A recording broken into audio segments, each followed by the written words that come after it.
Private equity has played a big part in M&A in the last year across the UK. The Telegraph newspaper recently quoting a Panmure Gordon report that said so far in 2021 there have been 53 bids for mid-market London-listed companies worth a combined value of £71 billion, including the high-profile swoop for supermarket chain Morrison's.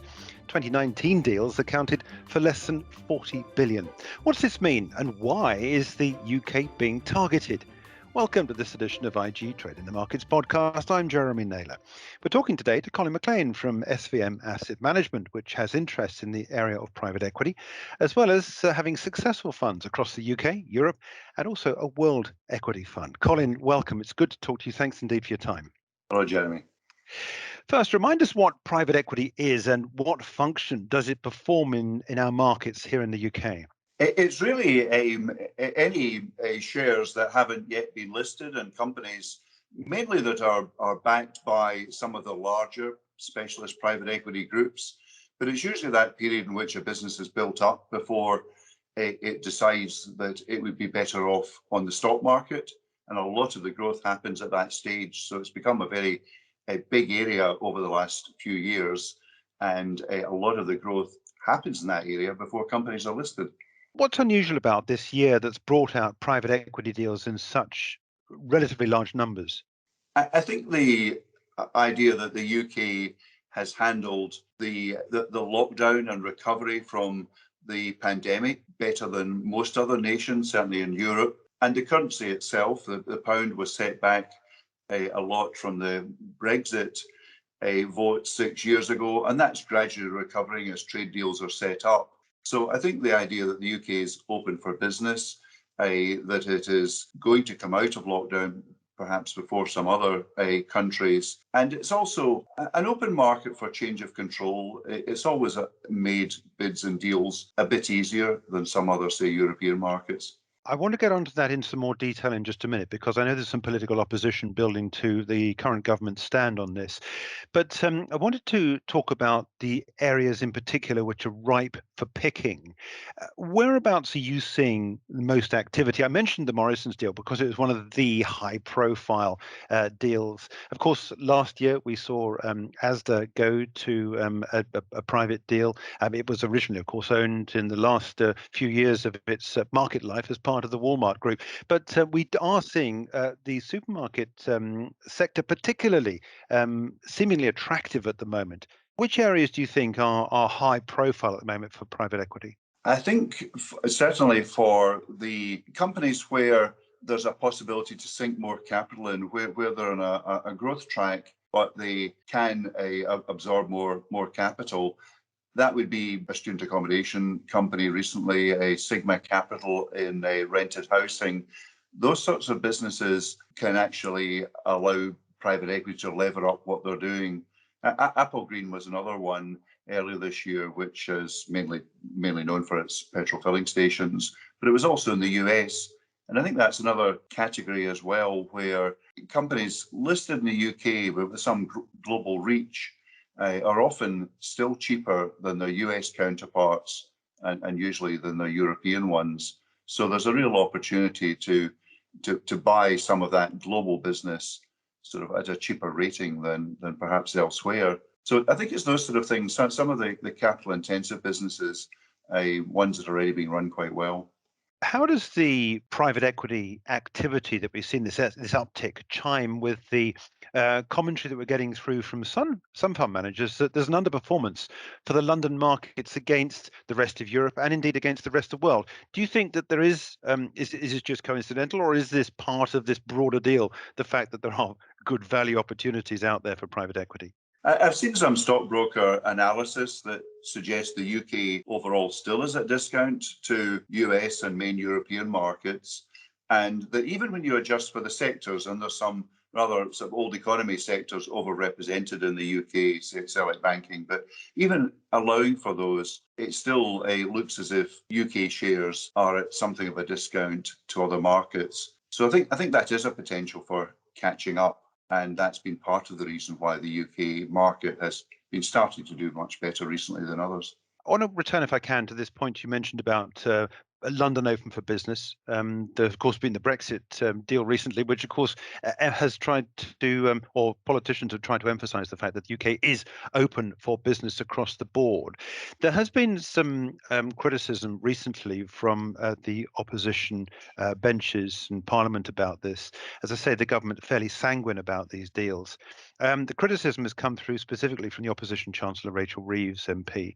Do you think that the rules in the UK are too lax, that as sort of business sector, we are too relaxed about who is buying what in this country? Clearly, there are some deals that potentially might be overruled because of defence issues, particularly security issues. But there are some suggestions from the opposition benches that some of these deals are basically just an opportunity for private equity to take these companies private, load them with debt, and then spin off parts of the business which they can make capital on, and to use the phrase of the opposition, line their own pockets. What's your stand against the opposition view on this? I think there's two different issues that I think are areas of legitimate concern, some expressed in that opposition view. One is coming perhaps with some of the larger supermarket deals, for example, and we've seen ones like Asda, where it does look as if there may be more debt, more corporate restructuring involved. And I think on the back of what's happened in, say, the steel industry and so on, there is some legitimate concern that some of that ability to leverage companies maybe doesn't have enough concern for stakeholders, employees and customers and longer term strategic value. So I think the UK certainly for key areas does need to build in resilience into the UK economy. I think all other governments are going to be trying to do that. And that will involve retaining some strong domestic industries in key areas. We haven't yet seen that really expressed yet in a monopolies or a takeover regulatory approach. And I think the other areas where we have real strengths, some key winners, and some of those, even where I'm speaking from Edinburgh, we've had unicorns like Skyscanner, for example. And some of those, when they get taken out by overseas buyers, remove some potential for growth, perhaps, and for helping the UK economy. I think we maybe need to look at just how competition is framed in some areas and also have some consistent view about resilience and strategic essentials for the UK economy. It's interesting. I said at the top, of course, you have an interest in private equity, so you have that sort of part of the business covered. But at the same time, you as a fund manager must be frustrated sometimes seeing some of these companies go off market. Yes, you get the benefit, of course, and you provide that benefit to your clients through the fund performance. But it must be frustrating, mustn't it, knowing that there's long-term opportunity in some companies that are taken out because of private equity. There's no way around this, is there? No, there's not really. And I think for investors, it is good to have, even if they can't be involved directly, and obviously a lot of investors can't necessarily take the risk on of including private equity or even private equity funds, and it may indeed be restricted for a unit trust exposure. And this is particularly a concern after the Woodford issue. I think much more concern about liquidity and just exactly where private equity is held. So it's not available to everyone, but there is a potential to participate in some of the trends in that area through other funds and vehicles. And I think that's part of the way of capturing a trend that has seen a lot of private equity areas outperform over quite a long period of time. And some of it is the very high level of scrutiny and regulation that comes with listing. There's a lot more flexibility with the unlisted companies, and there's some tax advantages with debt and some of the structuring that they can have as well. So there's a lot of advantage to building up a business in private ownership. I said as well at the top that you've got these funds at the moment. You have UK Growth Fund, you've got an Opportunities Fund as well here in the UK. And of course, also you have exposure to Europe. As a fund manager, what are you telling your clients at the moment? What's happening in the markets that are giving them the sort of returns you'd like to be able to supply? And where are the markets going for the second half of this year? Of course, we're now well into H2. We've passed that point at which people say sell in May and go away, and the markets are still holding up. What's the message that you're giving to your clients? Markets are concerned about inflation, not just picking up, beginning out of control, but I think we do believe that central banks will bring some discipline to that. So we're less worried about the effects of inflation. We also have seen rotation in markets. Last year was particularly favourable for growth, certainly up until the end of the summer, and that helped funds like our growth fund. After that, value, which is more expressed in our opportunities fund, has picked up. But recent months have been a bit more balanced between those, and I think that that's the way things may progress, rather than worrying too much about whether lockdowns are being eased quickly or not, or how quickly things are picking up. I think investors do need to look through that a bit longer. And what we focus on is really backing good management teams. And so I think once we've done the research in the management team, that's really why we are unhappy at seeing takeouts, say, of things like Applegreen when we have done research for longer term. But I think backing good management teams through this recovery and building in sustainability and resilience, I think there's a runway of a few years to come with that, and a very sharp pickup in corporate profits in some other areas this year. How do you define discipline to monetary policy? What are you expecting from the Bank of England this year? Of course, there's a number of reasons as to why they've allowed so much money to come onto the market. The liquidity has been fairly free from the central banks because, obviously, of the COVID pandemic, and they've got to ensure that society and banks, of course, keep going. So there's been this easy money policy with quantitative easing, but also low interest rates. How do you see a tightening of this discipline that you're talking about, the monetary policy that's expected to come?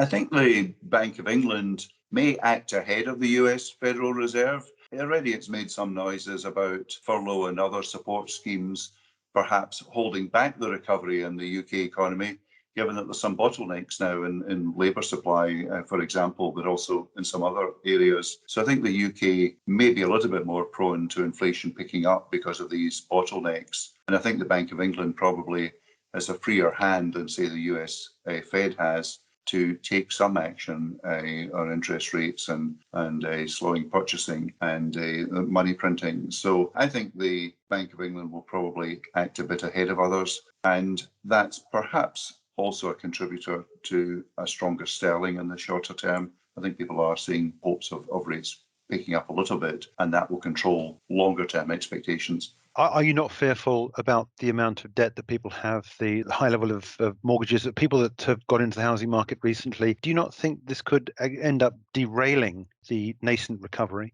Or no, I shouldn't say nascent, because I know we've got evidence suggesting recently, of course, that we've got some of the fastest growth rates. If you look at the Ernst & Young item club, some of the fastest growth rates in the GDPs since in 80 years. But one has to understand the fact that we're recovering from dreadful economic conditions last year. So I don't mean that we've got necessarily flat on the floor, but clearly there is some growth out there. But do you not worry yourself about the fact that interest rates could rise a little bit too early? I don't worry that they might rise a little bit too early, because I think that will stabilise longer term inflation expectations and perhaps reduce the chance of it becoming embedded in wages and something that's harder to deal with longer term. So I'm less concerned with that. I think the levels of debt may still restrain inflation in the longer term. So I think the whole argument about inflation versus what we had up until pre-pandemic, this disinflation or deflation around the Western economies, I don't think that's concluded yet. I think it's quite possible that some of those pressures that came from international competition, new technology, a number of those pressures, I think, may reassert themselves. And I think debt may add to some of the drag on consumer confidence and business confidence that perhaps restrains growth a little bit, but in particular will restrain inflation. Look, Colin, it's a pleasure to catch up with you again. Thank you so much indeed for your time. It's great to be able to talk about your funds and, of course, private equity. That's Colin McLean.